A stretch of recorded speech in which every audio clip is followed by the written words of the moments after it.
Bonjour et bienvenue dans cette vidéo. Aujourd'hui dans cette vidéo, qu'est-ce qu'on va voir? On va tout simplement voir l'éditeur de page de GoHeLevel. On va s'y intéresser un petit peu, comme ça au moins ça sera fait. La vidéo risque d'être un chouïa longue, mais en même temps c'est l'éditeur de page. Et il y a quand même beaucoup de choses à voir dessus. En tout cas, avant de commencer cette vidéo, je vous invite à cliquer sur le lien dans la description. Simplement, ça va vous offrir 30 jours d'essai gratuit à GoHeLevel au lieu de 14 qu'offre le site habituellement, donc c'est super béné, vous avez un mois pour essayer GoHeLevel totalement gratuitement. Ensuite, vous aurez mon cours entier sur GoHeLevel pour voir comment ça marche, tous les petits recoins, ne pas vous perdre, parce que c'est quand même un site assez vaste et assez complexe. Et ensuite, vous aurez 900 € de template pour Notion totalement gratuitement, donc je trouve ça super cool. Je vous invite à cliquer sur le lien dans la description, vraiment ça me fait super plaisir et j'espère que vous en profiterez au max. En tout cas, nous on est parti pour la vidéo. Donc du coup, l'éditeur de page de GoHeLevel, on va venir ajouter une nouvelle page, tout simplement. On va venir nommer la page et on va en créer une nouvelle. Ensuite ici, on a notre page qui vient d'apparaître. On vient tout simplement soit la créer de nouveau, donc 0, on aura vraiment une page blanche, on va pouvoir tout modifier nous-mêmes, soit on va en prendre une qui existe déjà. Donc nous, on va venir la créer de 0.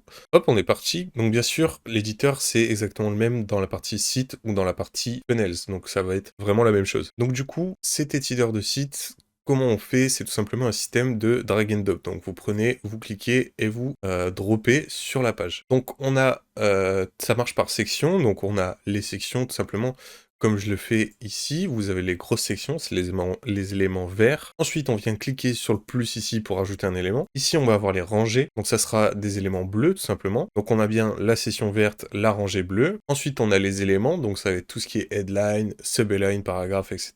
On a les boutons, les vidéos, les images, du code, des compteurs. On a les menus de navigation, on a plein de trucs. Ensuite, par exemple, si on vient ajouter un bouton, ça va tout simplement rajouter un bouton dans ma rangée. Et on a un truc entre la rangée et la section, c'est tout simplement la colonne qui s'affiche en violet ici. Mais en gros, les colonnes, ça fait partie des rangées. Ensuite, si on vient cliquer sur la section verte, ici, on va avoir des réglages qui vont apparaître sur la droite. Ensuite, si on vient cliquer, par exemple, sur la rangée, on va arriver sur d'autres réglages. Mais ce qui est chiant, c'est que là, ici, tout va bien, on peut cliquer sur tous les réglages d'une traite. Mais en fonction de l'agencement de votre site, il se peut que vous ne puissiez pas accéder à tout simplement aux réglages comme ça, manuellement, de vos colonnes. Donc au lieu de cliquer ici et essayer de se battre pour trouver les réglages, on va venir aller dans Layers, on va cliquer sur Page et on va avoir notre section avec toutes les colonnes et tout ce qu'il faut pour venir aller chercher de ici les différents paramètres dont on a besoin. Ici, on va venir pouvoir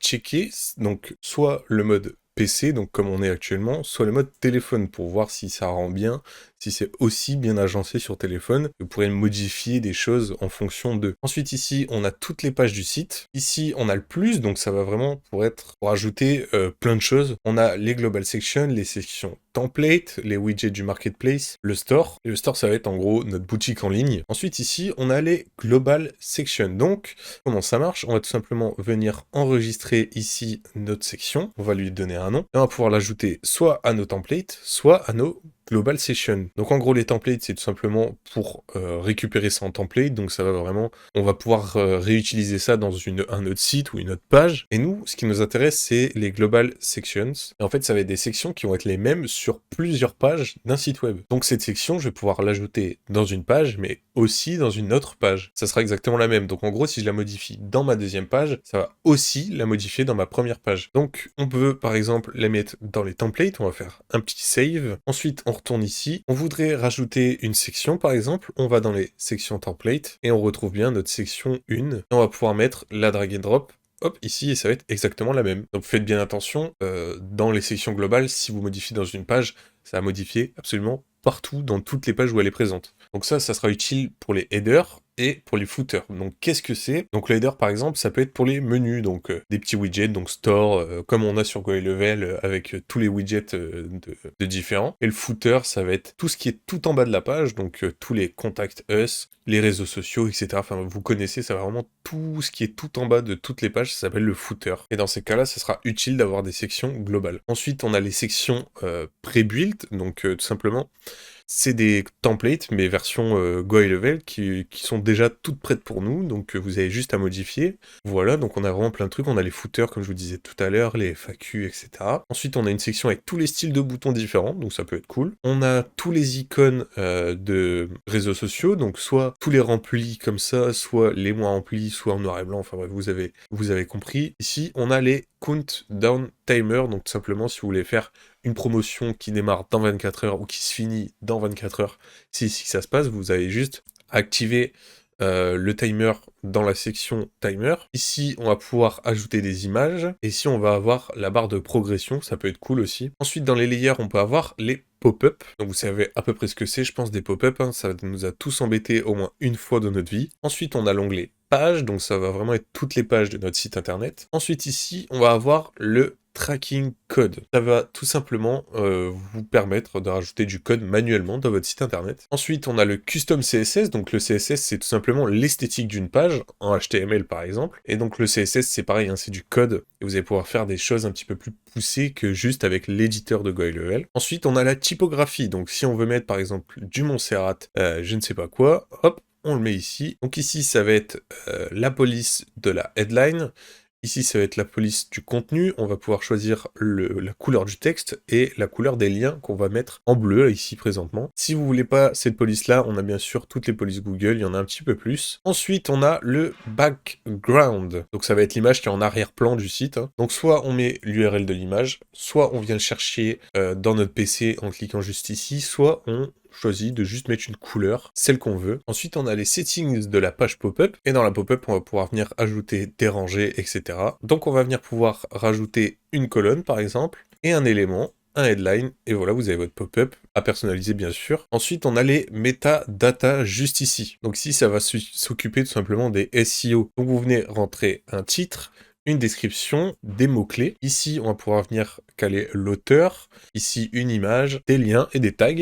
Et ici, on va rentrer le langage, tout simplement. Donc là, on va mettre du français. Et le SEO, pour ceux qui ne savent pas ce que c'est tout simplement quand vous arrivez sur une page, vous faites une recherche, vous allez avoir les liens sur Google. Et donc là, on va tout simplement pouvoir venir personnaliser tout ça. Ensuite, on a les preview custom code. Et cette section, quand vous l'activez, ça va tout simplement venir afficher le code que vous avez ajouté manuellement. Sinon, ça va être le code de Go High Level qui va se mettre par-dessus. Vous n'allez pas pouvoir venir voir le rendu de ce que vous avez fait. Ici, on va pouvoir venir changer l'aperçu, donc si on clique sur automatique, hop, on va pouvoir venir prendre toute la largeur, et si je viens ouvrir le menu déroulant va cacher tout ce qui est sur le côté de notre site. Et si on met le mode 2 colonnes, hop, on ne cache plus rien sur le côté. Ensuite ici, on a les versions, donc tout simplement ça va être un peu l'historique de notre page, on va pouvoir venir à une autre version, si on a fait bugger un truc, ou si on n'arrive plus à revenir en arrière, ça va être utile. Ensuite, on a les paramètres de notre partie section, par exemple, donc ici, on va pouvoir venir renommer la session, tout simplement. Ensuite, on a le padding, donc on va pouvoir déplacer tout simplement hop, de droite ou de gauche notre bouton. Donc le padding, c'est tout simplement de l'espace qui est rajouté à côté, et le margin, c'est de l'espace qui est rajouté au-dessus. Si je viens augmenter la margin, voilà, on peut voir la session qui se déplace de haut en bas. Ensuite, on a le background color, donc c'est exactement la même chose. Bien sûr, ça sera le background que de la section. Si on veut une couleur personnalisée, on vient cliquer ici, et on va pouvoir vraiment personnaliser comme on veut ce qu'il y a derrière. Ensuite, on a la stickiness, donc tout simplement, si on vient scroller vers le bas, ça va nous garder toutes ces sections-là disponibles sur l'écran en haut, et tout le reste va scroller. Ensuite, on a le background media type, donc quel type de média vous souhaitez mettre en background. Donc si on veut soit une image, soit une vidéo. Et ici, on va venir pouvoir autoriser la rangée, donc en gros la section bleue, à prendre l'entièreté de la largeur. Ensuite, on a les options avancées. Ici, on va pouvoir mettre une ombre, donc on peut vraiment régler au pixel près notre ombre, et ça c'est vraiment cool. Donc là, vous pouvez voir, j'ai mis une énorme ombre. C'est même un peu moche, mais bon, voilà. On peut mettre une ombre à l'intérieur de la box. Ensuite, on a les borders options. Ici, si je veux mettre, par exemple, un bord complet, voilà, tout simplement, on a un bord sur notre section. On va venir pouvoir choisir si elle est solide ou pas, si c'est des petits points, des pointillés, voilà. On va pouvoir venir changer l'épaisseur, hop, on peut régler soit 1 pixel, soit 2 pixels. Ici, c'est pour choisir la couleur de la bordure, voilà. Ici, on a le radius. Donc le radius, qu'est-ce que c'est? C'est l'arrondi de la bordure, voilà, là, c'est bien arrondi. Et là, si on veut arrondir que le haut, par exemple, ou que le bas. Ici, on va pouvoir venir choisir la largeur, si on la veut large, mid-wide, etc., petite. Et là, on va pouvoir choisir si la section est visible que sur mobile, les deux, comme vous voulez. Ici, on peut mettre du custom class. Donc pareil, si on veut mettre du code, le personnaliser avec du code, c'est ici. Ici, on a le CSS Selector, donc si vous venez à ajouter du CSS, c'est cette section-là qu'il faudra toucher. Ensuite, on va venir voir les rangées. Donc c'est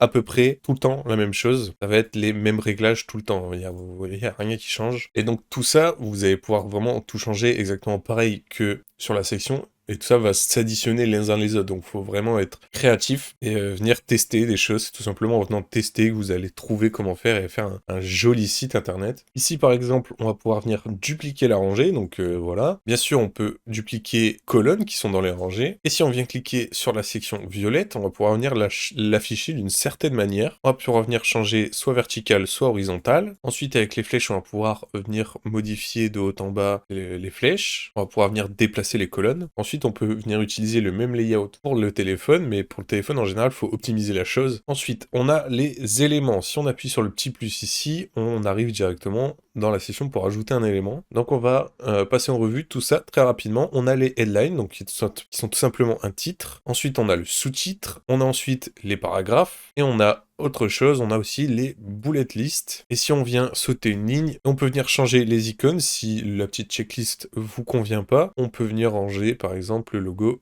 Xbox, voilà. Hop. Ensuite, on a les boutons. Donc les boutons, bah, c'est ce qu'on a, on en a déjà mis une dizaine ici, donc c'est bon. Ensuite, on a les formulaires. Donc bien sûr, les formulaires, vous n'allez pas les créer depuis cette section-là, mais on va pouvoir venir les ajouter dans notre page. Ensuite, on va pouvoir venir ajouter nos blogs, nos catégories de blogs. Ensuite, on a les médias, donc les images sliders, les vidéos, des images. Si vous savez pas ce que c'est une image slider, c'est tout simplement des images où on va pouvoir venir switcher d'image en image. Ensuite, on a la FAQ. Donc la FAQ, c'est tout simplement, ça va se montrer comme ça et on va pouvoir modifier notre texte ici. Ensuite, si on veut les ouvrir, on peut venir cliquer sur chaque item ici et ça va ouvrir la section. Ensuite, on a tout ce qui est du custom, donc ce qui va être personnalisé. On va pouvoir éditer le code qu'on vient ouvrir ici. On va pouvoir ajouter notre code HTML ou JavaScript. Ici, on a le sondage, on a le calendrier. Ici, on a une map. On va pouvoir mettre notre adresse par exemple. Ensuite, on va pouvoir ajouter un SVG, donc tout simplement une image vectorielle. Ensuite, on a les avis, donc ça va être directement le widget des avis. Ensuite, on a le compteur. Pareil, après, pour tout ce que je vous dis depuis tout à l'heure, on a différentes options sur le côté. Vous pouvez aller voir par vous-même. Il y a vraiment plein de trucs à voir. Ensuite, on a le timer pour les minutes. On a le timer pour les journées. Ensuite, on a le menu de navigation. On va pouvoir caler notre logo, le nom. Ici, on a tous les menus. Et c'est des liens cliquables qui vont nous amener dans les autres pages du site, tout simplement. Ensuite, on a un divider. C'est tout simplement pour venir bien séparer, faire une belle séparation entre différentes widgets, tout simplement. Ensuite, on a la barre de progression. Donc, pareil, hein, si vous allez dans Advanced, vous allez pouvoir choisir à combien de pourcents est la barre. Voilà, tout simplement. Ensuite, on a les images features. C'est juste une image, un titre, une description. Voilà, tout simplement. Ensuite, on a les icônes de réseaux sociaux. Et ici, on a les checkout. Donc, premièrement, on a le checkout en 2 étapes. Donc, la première étape, ça sera par exemple la livraison. Et la deuxième, ça sera les informations de paiement. Et si je viens cliquer dessus, que je vais dans avancer, on a l'étape 1